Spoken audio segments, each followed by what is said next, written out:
That's wrong. That's just wrong. Mood Control Broadcast Headquarters, Baxter TV, Virtual Reality. We are cybernetic sensuality, something that your mind can feel, but ooh, is it real? Or is it inside your mind, deep in the cybernetic space and time? Seek, create, then you'll find we're merely a fantasy. But the win is 10 a.m. Monday through Wednesday, so you won't see us till next week.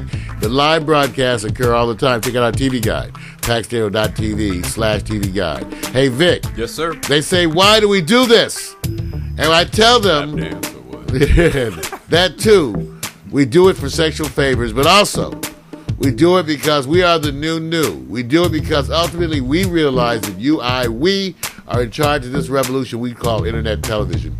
We love it. We love living the dream and doing the impossible. Longest foreplay. They like that. I thought that was the goal.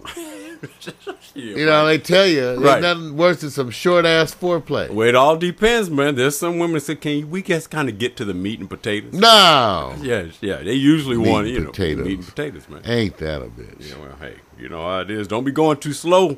Put them to sleep. Slow hand. Well, you know I'm getting older. I got to work up to it. That's okay, man. You've been forgiven. Okay, now let's talk about, first of all, let's talk about stuff going on. You know, the controversy is erupting further, Vic, because of this death of Osama bin Laden. Right. And because people all over the world, responses are coming in. First thing I said was, why did you get rid of the body at sea? The same proof. Right. All the controversy people are going to say, it goes back to the way you handled John F. Kennedy's body. Right. Lee Harvey Oswald's body. Yeah, How come every time Mr. President Obama, that was another poor choice? Okay. There's no need. They're going to say, well, we wanted to honor them, but didn't want to insult. Okay, let me get this right. You charge into somebody's house, put a bullet in their head, then you decide to be kind with the burial. I don't get that, okay? Yeah, it is contradictory. Right. And if you imagine if I'm a supporter of his, you actually think I give a shit that you buried him with so-called respect? You just put charge in the man's house, so you should have just kept the body so we could have had proof.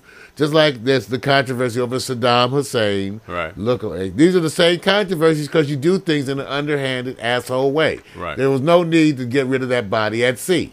Now let me ask you something. No need whatsoever. You good point. That was just stupid. Now let me put you in the chair of the military general advisor, like Colin Powell, and you're the president. Now you're thinking of all the levels here as the ramifications from their side, sitting in their chair. What would you think you would recommend to the president as it filters down through not only the community, the culture, everything that can have ramifications? What's the best direction to take? Typically the political ramifications are more or less brought to you by the CIA. The military's role is pretty much, they pride themselves mostly on being non-political. Yeah, I know. They're like, you guys decide who the enemies are and we'll kill them. Yeah. I mean, that's our job. That's what we do. We don't like to get confused with the all other stuff. Right. Just who is the people, we'll go kill them. Right. Okay, tell us when to go. Right. Now, you call in these other people to try to figure out all your ramifications and all the political sound bites, and that's why they don't like being put in those positions. Right. Because that's not what they do. Right. They assess in terms of getting the job done. Right. So there's a whole thing with that. No, I don't know. I think that's what's happening. Even when you look at it logically, like say you went and got the most sensitive Muslim advisor. Right. I doubt if they were going to tell you that it would make a difference to bury him at sea. Right. You just charge in the man's. This is like America. This is part of our schizo nature. Like we'll bomb the shit out your country, and then like we'll have a telethon the next week, and little kids will send you stuffed animals. That's cool. That's cool. Just like we said, if you hear a plane overhead, you don't know if it's a bomb or a tasty snack. Okay. Well, hey, look. I'm just saying, we do some schizo stuff, okay? I hear you. People go run outside. It's the plane. It's the plane. No, run. It's the plane. No, come. It's the plane. Which one is it? That's cool.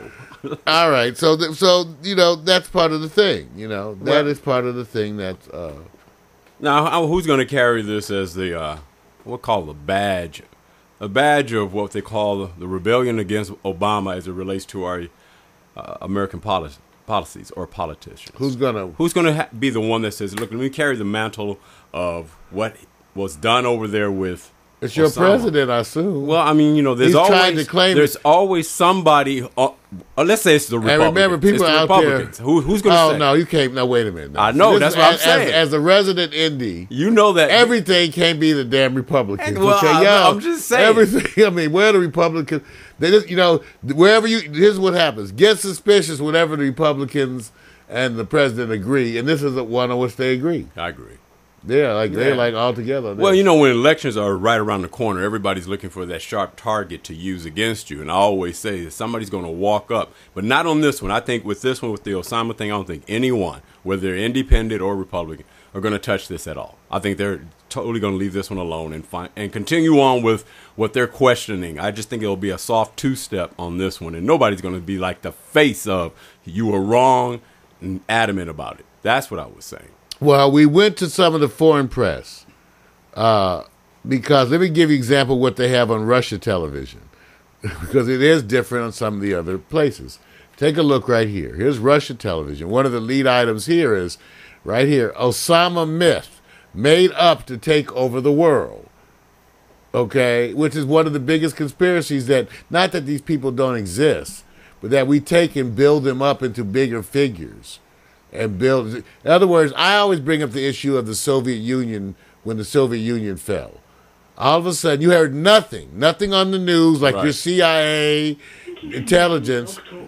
Thank you, Black Top. They didn't know anything. Then one day the Soviet Union fell, like no one knew anything. Right. What? And none of you. Did anybody think that was suspicious? Yeah. Oh, only because we had just done this great, huge military buildup, Ronald Reagan. Okay. Right. Okay. Was this the kind of thing? So it didn't make a difference. Right. Okay, but so they tell you what they want. These are the things that go into the conspiracy. So I just wanted to make people aware because some people are wanting to go take a look at some of these things. And so RT.com, RussiaTelevision.com will give you the, see, we say all the press is biased. We say they're all biased. So get them all, compare them, and then be confused to figure it out. I mean, if you're watching CNN and Channel 7, Channel 4, you definitely get some biased news. Hugely. It's some of the most biased news in the world. Okay, no offense. And they call themselves journalists. All right, whatever. Some of the most biased news in the world.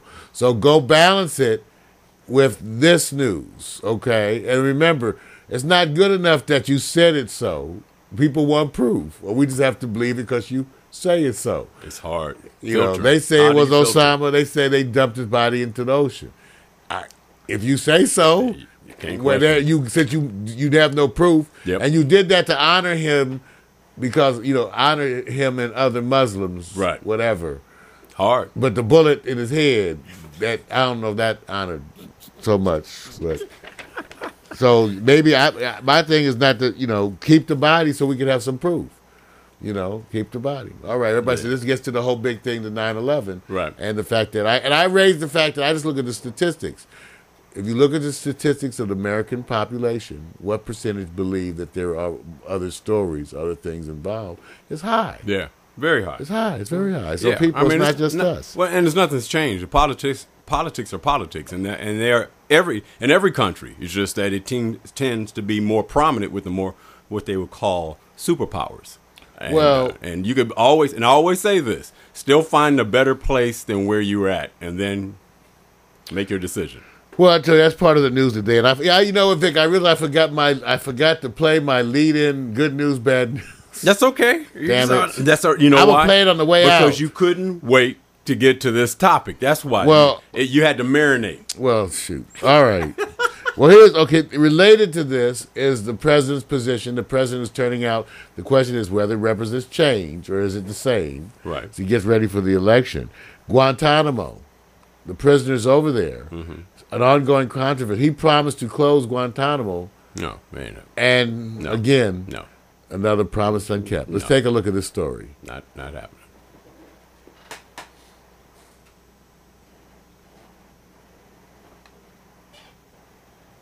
Okay, so what's happening here? Maybe they have it on. Maybe they forgot to turn on the audio on their end. You know, it happens. I did it just a week ago. And I'm not going to tell you who I did it with. So, maybe on their end. But the picture is speaking 1,000 words, man. So, I mean, you know, and really the highlight of this is that what you're saying is nothing has changed based on his promise, right? No, nothing's changed. So, the bottom line is status quo as usual. Yeah. Okay. All right. Well, hey, you I know want what? my speakers. That's okay. Because I think the premise of the story is still holding true.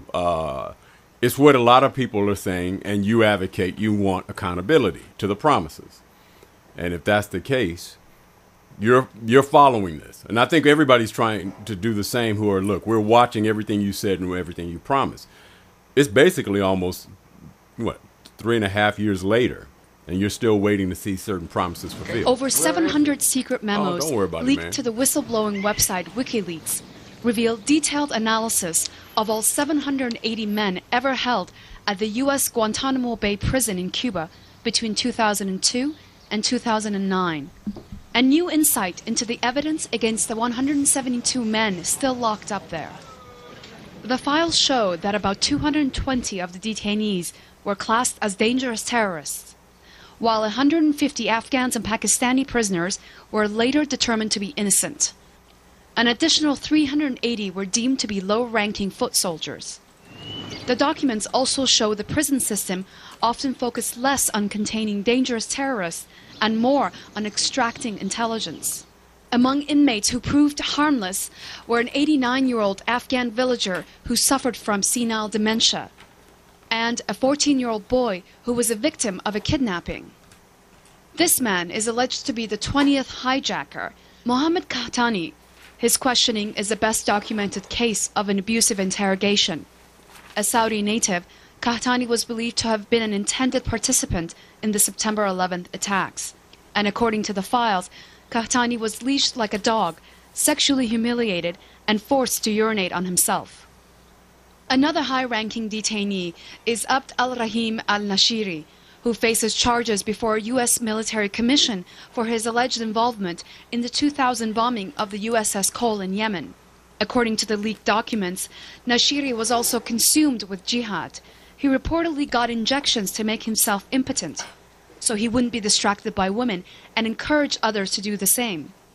The papers also claim that a major reason Al Jazeera cameraman Sami al-Hajj was held at Guantanamo for 6 years was for questioning about the television network's, quote, training program, telecommunications equipment, and news-gathering operations in Chechnya, Kosovo, and Afghanistan. And his alleged contacts with terrorist groups and allegations of helping Islamic extremist groups courier money, obtain Stinger missiles, and use the UAE's claim that he was an al-Qaeda member.